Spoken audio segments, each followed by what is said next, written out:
can I ask you a question? This is what I'm going to do. I'm going to ask you a question. I know we're saved, we love the Lord, and all that is, yeah, that's good. Those things are mandatory. I just want to ask you a question though. Have you ever had a moment when you wanted to make sure that you and God were on the same page? Just wanted to make sure that you and God were on the same page. Yeah, that's the question I want to ask you. This is what David is doing. David, listen, the thing that really grabbed me as I was studying this text, this verse actually, was that contextually, David is going through something that's really deep. He's going through a very deep moment at this point, right? He's if you read some of the context, you'll see that David is crying out for mercy. He's crying out for forgiveness, and I'm thinking. So when I see a cry for mercy and I see a cry for forgiveness, I'm trying to investigate at that point what was done, what's the need for the mercy and for the forgiveness, specifically contextually as it relates to what I'm reading at that moment in David's life. So what David is going through is this continuous onslaught of attacks from his enemies. They just won't stop. They just won't stop attacking him. I mean, it just, he just can't get a break. Every time he turns around, he's being attacked. And it's continuous. It's continuous. It's continuous. It just keep happening. It just keep happening. And I want to talk to somebody this morning who've ever gone through that moment. Like every time you turn around, you're being attacked. It's it's some circumstance. It's some issue. It's some problem. It's you know, some type of, you know, situation that you're dealing with, and it feels like it's just continuous. This is the moment that David is having, right? And he cries out for mercy. He cries out for forgiveness, right? And then he comes to this place where he says, I got to make sure, wait a minute, because I'm going to ask you for mercy, God. I'm going to ask you for forgiveness because I need to know, is this about something I've done wrong?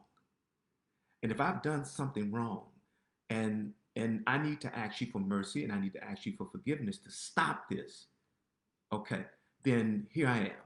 I need mercy. I need forgiveness because this just can't keep happening every 5 minutes. And so so it's David's opportunity to really make sure that he is on the same page with God relative to this continuous experience of attacks from his enemies, right? So when he says in 8, he says, now this is the thing. He says, this is the thing. He says, let the morning, let the morning bring me word of your unfailing love. I'm going to break this down so you can understand what he's saying. He says, for I have put my trust in you. Show me the way I should go. For to you, I entrust my life. So remember, he's trying to make sure that he and God are on the same page. Okay, because this continuous experiences of attacks that will not stop. He's trying to figure out, God, did I do something wrong? And if I did something wrong, please, I need mercy, I need forgiveness. And then in 8, he's saying that, okay, I just want to make sure we're on the same page now. Do you still love me? Do you still love me? Because maybe this is why this is happening, because you don't love me no more. He said, do you still love me? Because he said, for I have put my trust in you. He said, I want to know if you still love me because I still trust you. And then he said, show me the way I should go. He said, remember now, I need to know if you still love me because I still trust you, right? But then you got to know everywhere, anywhere that I'm trying to go, anywhere that I'm trying to go, as it relates to what I'm trying to achieve in life, I can't get there unless you show me. You got to show me how to get there, right? And then he says, for to you, I entrust my life. David said, I got to be on the same page with you. I have to find out what's going on here. He said, because my relationship with you and my reliance on you is the only thing that causes me to exist. It's the only way I can excel. Okay? All right. So he's saying, I gotta know that you love me. Because I trust you. Wherever I'm going in life, I can't get there without you. And you have to understand that I have entrusted my whole life to you, meaning my relationship with you and my reliance on you. Period. That's the only way I can really exist and excel. My whole life depends on you, right? So when he starts out by saying, let the morning bring me word of your unfailing love, he's trying to get on the same page with God relative to what is going on. I just want to make sure you and I are okay. He is saying, listen, when he says this, I want to read it again. Let the morning bring me word of your unfailing love. What he's saying, he is saying, listen, every morning you allow me to see. Like the morning that you're seeing right now, David said, every morning you allow me to see. Let that be the equivalent to you giving me a word indicating that you still love me. I need a word. I need a word every morning that I wake up.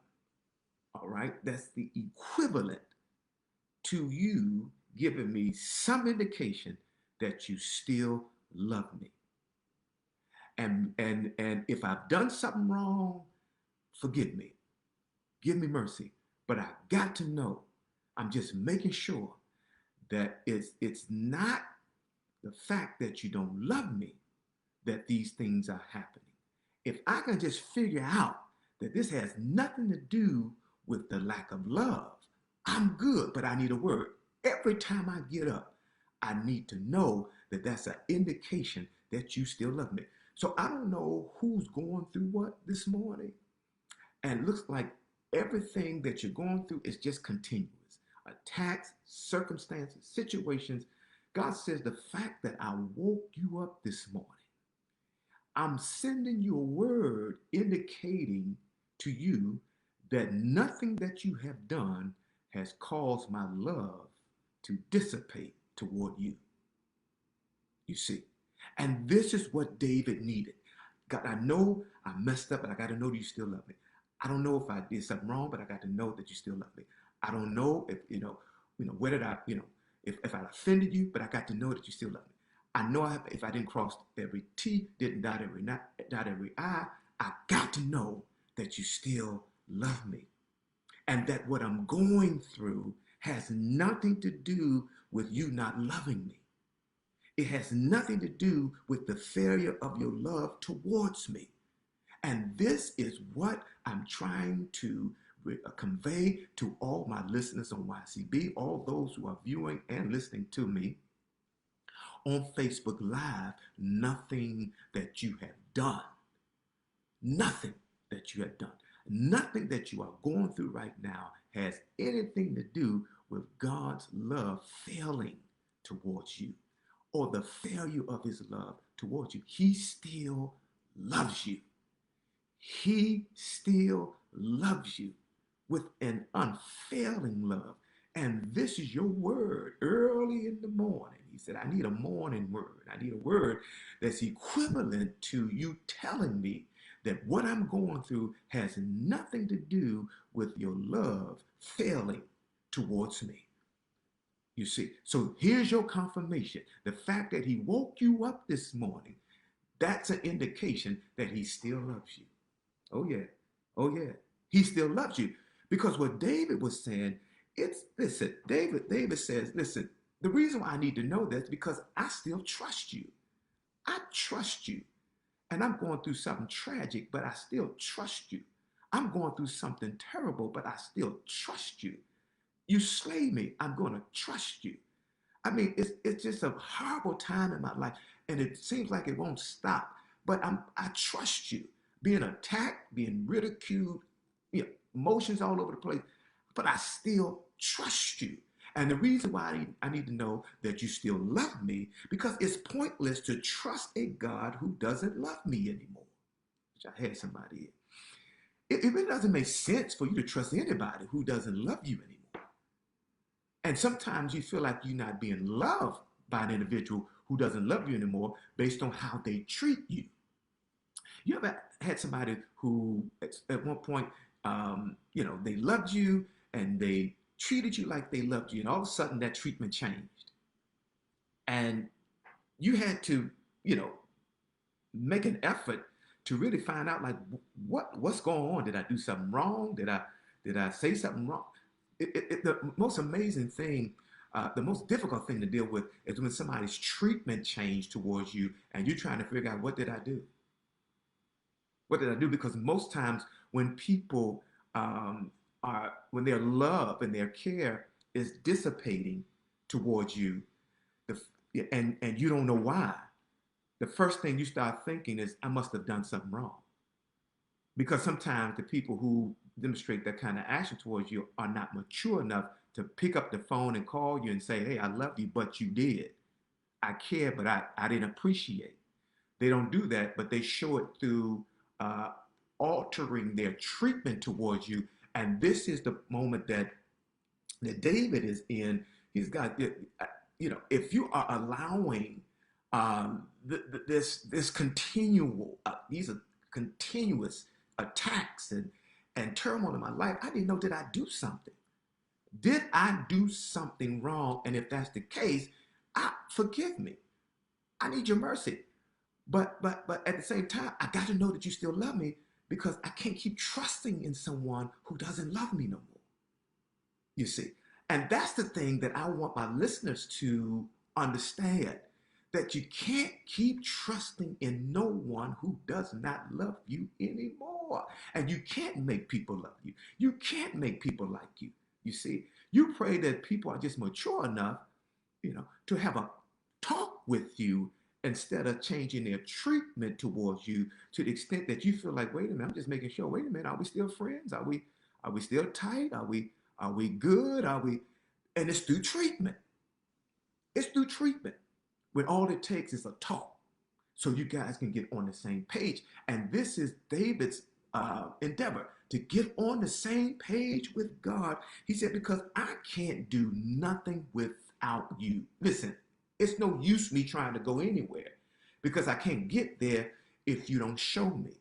I don't expect you to show me anything if you don't love me, you see. So love causes you to be consistent in your treatment towards the people that you love, even when there may be some type of trial, there may be some type of friction that may be going on. All it takes is making sure that you all are on the same page, because there's going to be a level of imperfection that's going to be a part of any human relationship that you have. That's going to happen, but the trials and the test comes to see if the love is real. And when God keeps waking you up in the morning, despite your frailties and your faults, the love is real. When he keeps making a way, the love is real. When you know you've messed up and he keeps giving you what you need and providing for you and being there for you and opening up doors, the love is real. The love is real. And this is what I came to let you know, that God is clearing the air between you and him to let you know, listen, what you're going through has nothing to do with whether or not he loves you.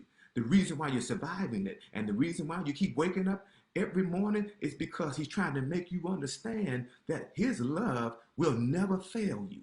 People will fail you, but his love will never fail you. So whenever you're questioning whether or not God loves you, despite what you are going through continuously, check out your mornings. If you get the morning, I'm trying to tell you, if he wakes you, if what you're going through every day continuously is not preventing you from seeing another morning, you need to lift up your hands and say, God, I know you still love me. I know you still care for me. That's why I trust you.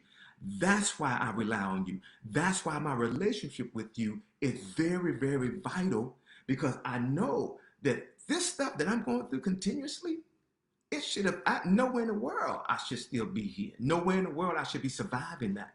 But you keep waking me up every morning, every morning, every morning. I see another day despite what I've gone through.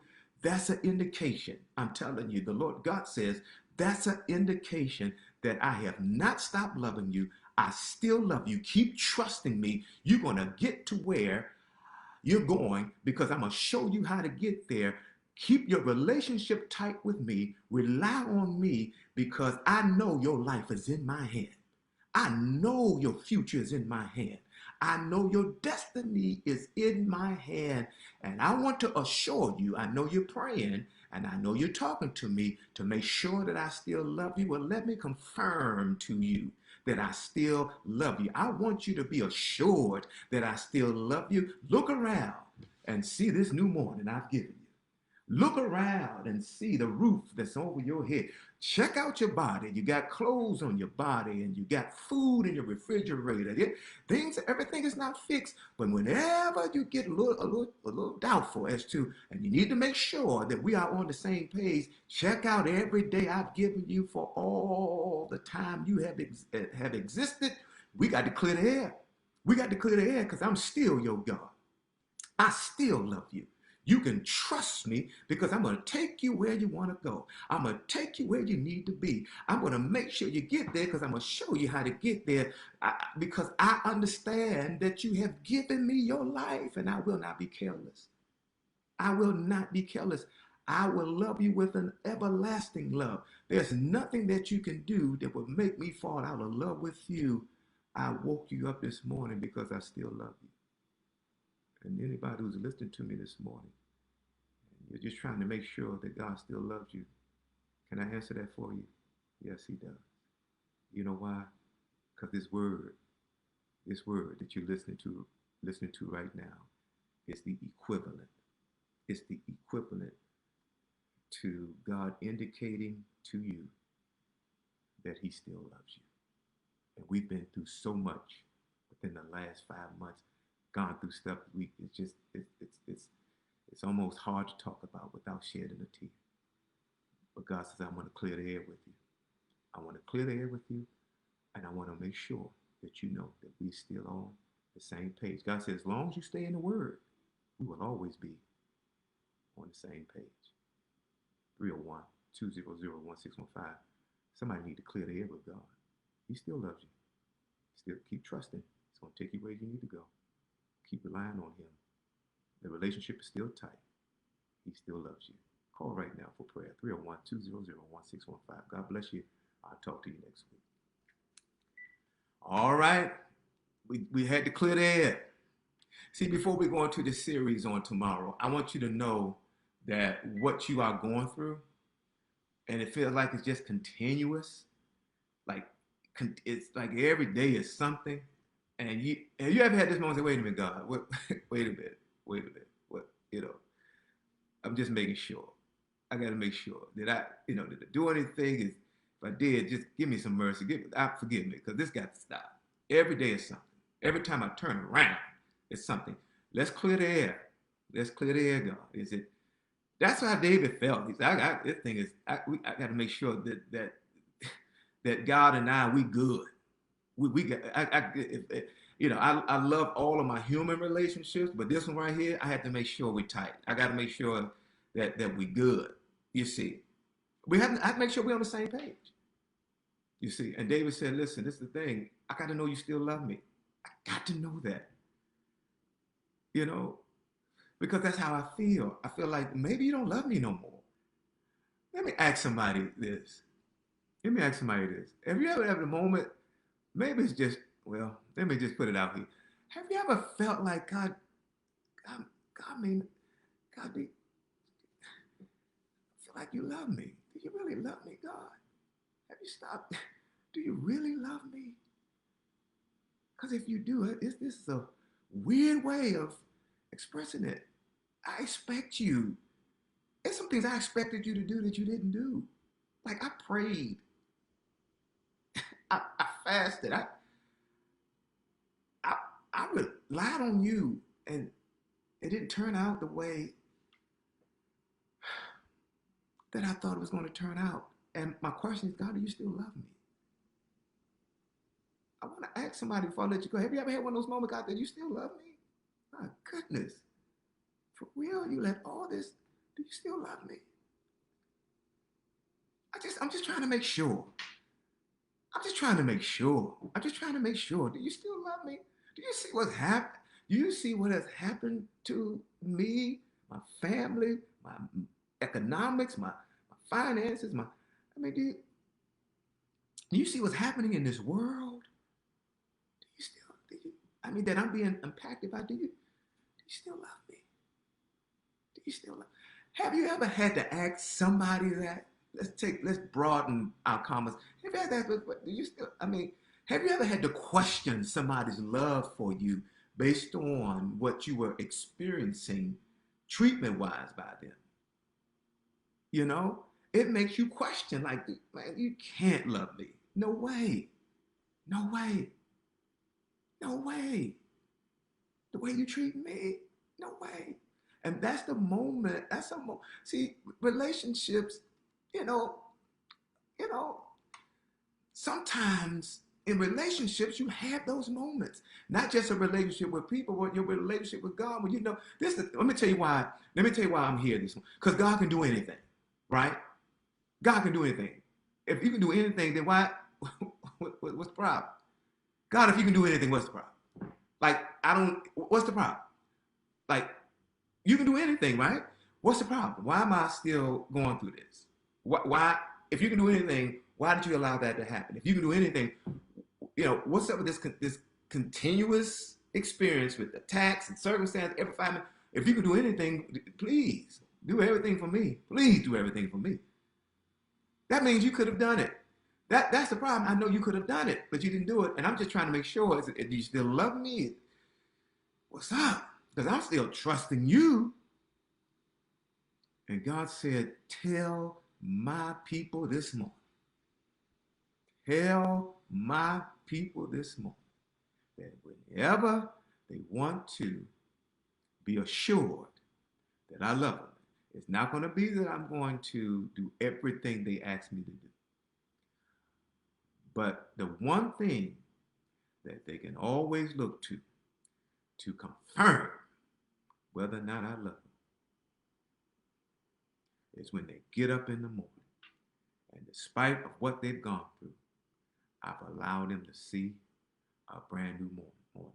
That morning is a word. David said that morning is a word. It's a word. That morning is a word that's equivalent to God indicating to us that I still love you. Because I will never leave you, nor will I forsake you. I'm not going to spoil you. I'm never going to, I may not spoil you, but I'll never abandon you. I may not spoil you, but I'll never suspend my love towards you. Remember that. May not spoil you, but I'll never suspend my love towards you. So clear the air with God. Let's get these questions answered. Do God love me? Yes, he loves us. So keep trusting. Am I going to get where I'm trying to go in life? Yes, you are, and he's going to show you. Should I continue to entrust my entire life to him? Yes, yes, yes, because when it comes to your life, it's in his hand. And so your relationship with him and your reliance on him, that's the only way that these things can manifest in your life, period. Period. Period. You see. So you be encouraged this morning. I'm so glad you tuned in this morning. So you can clear the air with God and make sure that you and God are on the same page. Because I came to convey to you that God spoke to me to let you know your morning is your word. Your morning is your word. That's your word. That's the word that you need, indicating to you that God still loves you. And as we go into this series on tomorrow, given the fact that we've cleared the air and you are assured that nothing that you're going through has something to do with God's love, being deprived towards you. We clear about that. Now we can go into this series as it relates to, excuse me, as it relates to, it's a different world. Change is not an option. So let's make sure, okay, that we go into this series tomorrow understanding that the love of God, is still available to all of us. Despite what we've gone through, he still loves us. And I know it's been crazy this year. And legitimately, you would have, God, what's going on? But I think we're on the same page. We have cleared the air. Tomorrow, we're going to have a wonderful time. I want you to walk with me through this journey because you're going to understand in this season what it is that I believe ultimately God is trying to accomplish through everything that you've seen throughout this pandemic. God has given me a word. You got to tune in tomorrow. I'm going to give you really a more broadened type of perspective concerning what I believe God wants us to know relative to what we have been experiencing for this last 4 or 5 months. I miss you. I miss you. God knows I miss you. I love you. I'm praying for every last one of you. I know some of you have lost loved ones that we just had. Sister Curtis, she lost her sister. I just got that notification on yesterday. We're praying for all of you who are going through, I mean, just, it looks like it's just continuous. Just every day is something, something. But at least we know. At least we know now. These things are not occurring because God does not love us. He loves us. So we have to keep trusting, right, in him. And then thirdly, nothing that we're going to do is going to stop us from getting to where we're going because he's going to show us. And then lastly, the reason why all this is important because our relationship with him and our reliance on him is the sum total of what our lives and the achievement that we're trying to experience in this lifetime is all about, period. That's it. You see. So we plan to have a wonderful time on tomorrow. Let's make it happen. And square those shoulders and lift up your head. We're going to be all right because he still loves us. No doubt about it. He still loves us. In Jesus' name, I love you. Enjoy today. Enjoy your day. And know that the Spirit of the Lord is with you. Everyone who's tuned in, I love you. Thank God for listening just for a few moments. Rest in peace. Chadwick Boseman, rest in peace. Coach John Thompson Jr. God, we're going to miss those individuals. But at the same time, we know that God's love is still available for all of us, even in the midst of our losses. He still loves us. You see. All right. Enjoy your day. And hopefully, Lord willing, I'll speak to you on tomorrow. Guess what? My prayer is, may the Lord keep you. And you know what we are. We're MCC strong. Until tomorrow.